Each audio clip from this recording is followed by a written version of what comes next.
credit cards will now feature under LRS, which means that there is going to be additional tax that will be deducted at source if you're making an international transaction using your credit card. Comes just days after we discussed how foreign tours and travel packages are going to get more expensive, 5% to 20%. It's not going to make people very happy. It's not making me happy at all. But the only glimmer of hope, Shweta, is that you will not see me in the first week of June. I'm on holiday, but thankfully, I'm going in June and not July, because 1st July is when this kicks in. And yeah, it's 20%, and that's hurts. A huge amount. That hurts. Now, I don't have a problem with the, the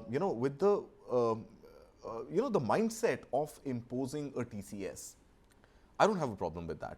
My problem is the burden of truth lies back with me as a tax-paying citizen traveling abroad. Now, I don't want to live with that burden. I don't want to come back and reconcile my accounts and submit additional documentation and get my refund. Now, I think for the larger context of debating this this whole TCS story, what is TCS? So let's look at TDS versus TCS. Tax deducted at source is something that when you render a service as a professional to an organization, the organization deducts a tax and deposits it with the government. Tax collected at source is done when you transact for a particular purchase, goods or services, and the seller collects that additional tax from you and deposits it back with the government, right? Now, in the case of TDS, you are already attuned to the whole process because your tax filing sort of reflects whatever tax you have already paid to the government. In the case of TCS, also eventually you're using a credit card which is linked to a bank and which is then going to eventually, appear in your form AS6, etc. And that paperwork will be through. But the problem is somebody who has, let's say, a credit limit of 1 lakh rupees on his or her card can end up spending not more than 83,000 rupees when traveling abroad, because on every transaction you are paying that additional 20%, which the seller collects, which in this case your bank becomes the holder of, the bank that issues you the credit card. So you want to go and you want to order a meal internationally and you use your credit card which costs you $10. There's a straightaway 20% TCS, which makes the outgone amount from your credit card $12. So $2 on every $10 spent is substantial. And yeah, so I mean, it makes your travel more expensive in the immediate run, because when you come back, you're still honoring that credit card bill. So you're paying that 20% extra towards your bank, and a refund of that or an adjustment of that will be made at the end of the financial year. And that is when the reconciliation happens and you get back any money that you may have given additionally to the government. And so interesting debate there, because you're already paying taxes and then you're paying taxes further on the income. It's a tax-free loan you're giving to the government. You're giving a tax-free loan on every transaction you're making internationally, and that's unfair. That is unfair. That's unfair. Rakesh, I want you to weigh in at this point in time. I don't travel as globally as Karthik travels, so but that doesn't mean that I support this move. This is retrograde, but it comes from a certain mindset. There are two perspectives to it. First and foremost, this government, rightly or wrongly, has been pushing people to go for domestic tourism. This Dekho Apna Desh is a big campaign. I don't know how much it has succeeded. It started early days post-COVID. And there's massive push to get Indians to travel and see the country inside. And of course, we have such diversity of tourism that it'll take a lifetime to actually see the whole of this country.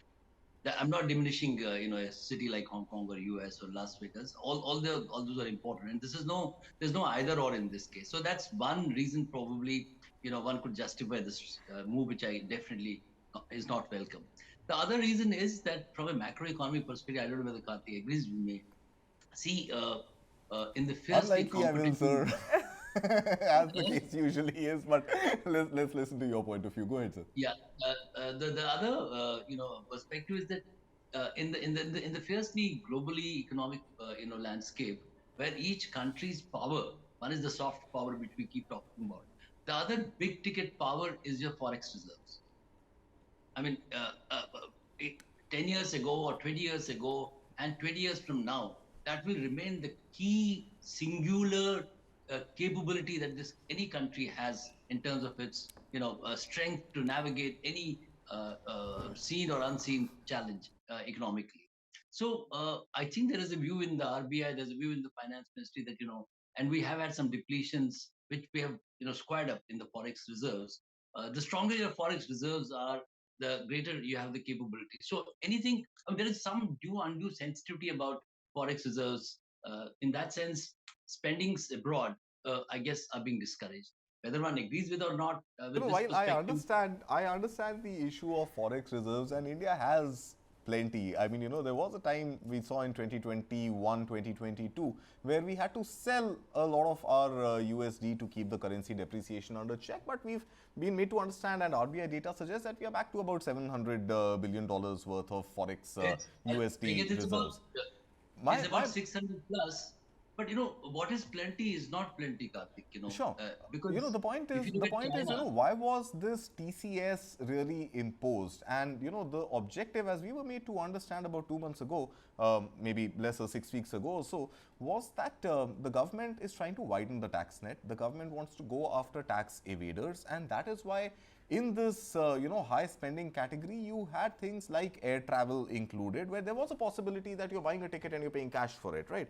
And your PAN is linked to it, your Aadhaar is linked to it, and hence the TCS kicks in. It was also, incidentally, a headline then was IVF centers, which is an expensive surgery, urban phenomena, people going to hospitals or IVF centers, perhaps paying in cash. Luxury Purchases. purchases, right? Where again we just discussed the Audi example. I think nobody would hopefully be making cash payments to buy an Audi, but high value brands, But bags, bags, clothes. purses, etc. Those were seen as high spend categories where there is a potential possibility of cash transactions happening.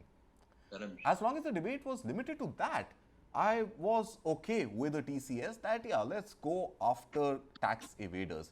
In this case, you're talking about a digital transaction, you're talking about a credit card, you're talking about a card which is linked to your bank account, and for that card to be issued to you, you have already done your KYC and you meet the civil obligations and the minimum criteria for a credit line to be granted to you by a bank. There's no way to evade that. I mean, are we trying to say that people are using credit cards abroad, making small or high value purchases, coming back and making payment for that credit card in cash, and hence they're circumventing the tax process? That seems very unlikely to me, and that is why I think taxing middle class people or even high income group people traveling internationally, I mean, promote domestic tourism by all means, no problem. But it could be a business choice, it could be an educational choice, it could be personal preference that somebody wants to travel abroad, and then you charge them 20% extra on every single transaction. A bottle of water in Europe costs you about €2. Imagine that becomes €2.40. Doesn't make mathematical sense, and I yeah, think it is, I don't know why the government is doing this, but it means absolutely nothing to me. In fact, I take offense of it. yeah. Let me Let let me me just let me quickly add sweeten to your that. sentiment a bit. I Let me just sweeten your sentiment a bit, yes, Rakesh. Karthik. Yeah, if you look back at India's, government and especially the finance ministry perspectives, there's been an era of rollbacks. At one point of time, Yashwant Sinha was called the rollback Sinha or the rollback finance minister. And then there's a very interesting incident which probably you might not remember because you would have been younger. Was a transaction tax which was levied on each ATM, transaction beyond 10,000 rupees. Yeah, yeah, This I was remember when that, sir. I wasn't that young. Mr. I had Chidambaram. a debit card then. Oh, interesting. Mr. Chidambaram was the finance minister, one of the That's most right. forward-looking, and who at one point of time in 1997 gave us the dream budget. So he, someone who gave us the dream budget when we did away this quite a few, brought in a lot of reforms. He brought this tax in, I think, 2008 or 2007. I don't remember the year, and it was withdrawn because there was public pressure, there was sentiment. I think in today's age and era of social media, mainstream media, digital media, and civil society uprising against moves which are not right or seemingly right. We don't have exactly an explanation from the government, but from what you said, and I personally also believe that this is not going to really yield any big ticket gains when you do this. It only brings about financial and general inconvenience to the Indian travelers going abroad. Maybe it will be withdrawn. We should sustain our. I wouldn't use the word campaign because I'm not an activist. Journalists shouldn't be activists, but we should build information and education on this and maybe bring in more experts, Karthik, beyond you, me, and Shweta, and try and see what is the rationale and build a case business case, if I can say Business so, case. for its withdrawal. Okay, okay, interesting. I mean, even if it is to promote domestic tourism, I'm sure there are better ways of promoting domestic tourism than by making foreign travel and spending money in foreign tours and travel more and more expensive for people who are already paying taxes back home. Interesting story. We will keep tracking The all those headlines. bureaucrats in this country have a very noble and innovative of pleasing their bosses, and you know who the bosses are.